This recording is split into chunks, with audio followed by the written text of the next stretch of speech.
नहीं, बिल्कुल वो तो साफ-साफ दिखाई पड़ रहा है। और देखिए, डॉक्टर अम्बेडकर के नाम पर चाहे आप भवन बनाने की बात कर रहे हैं, बगल में राजीव गांधी फाउंडेशन बहुत पहले बन के तैयार हो गया था।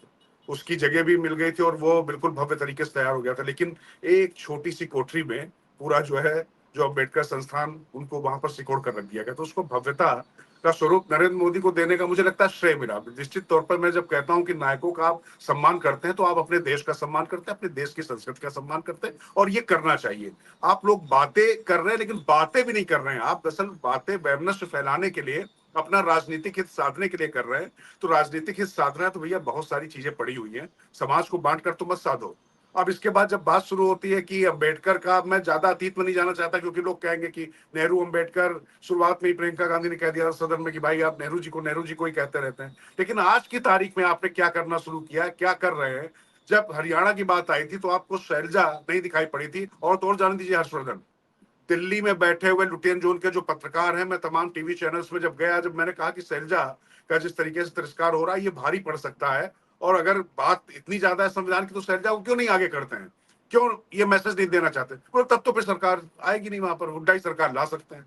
अरे नहीं क्या नहीं, हुआ वो तो देखा। लेकिन तो आप सोचिए ना कि सोच क्या है। कुल मिला के अम्बेडकर का इस्तेमाल सिर्फ सत्ता के लिए ही करना है। इससे ज्यादा उनके प्रति कोई सहानुभूति किसी को नहीं है, ना इस परिवार को है, ना राजनीति में है। वाकई अगर इसका श्रेय किसी को जाएगा, तो मैं कहता हूं, बार बार कहता हूं कि भारतीय राजनीति के केंद्र में अगर डॉक्टर अम्बेडकर को किसी ने केंद्र में लाने का काम किया, वरना पहले तो क्षेत्रीय छत्रप करते थे, काशीराम करते थे, मायावती करते थे, कभी तमाम क्षेत्रों में लोग होते थे। लेकिन प्रधानमंत्री के तौर पे मुझे याद नहीं आता है कि नरेंद्र मोदी का कोई भाषण बिना डॉक्टर भीमराव अंबेडकर के नाम के बगैर हुआ हो। आपको याद आता है हर्षवर्धन?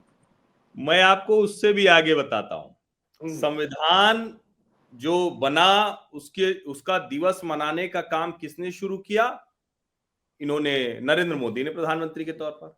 हम्म, संविधान को माथे पर लगा के जाते हैं, हर जगह संविधान होता है। एक और रोचक बात बताई कि जब संविधान बने 50 वर्ष हुए तो उस वक्त अटल जी की सरकार थी, उन्होंने मनाया। लेकिन जब 25 वर्ष हुए थे तो क्या हुआ था? सही बात। आपातकाल की स्थिति थी देश में। तो हम्म, संविधान ऐसे, पहला संशोधन अभिव्यक्ति की स्वतंत्रता पर, जवाहरलाल नेहरू। अपने लिए सारे नियम कानून बदल लेना, न्यायालय के खिलाफ जाना, संशोधन, इंदिरा गांधी।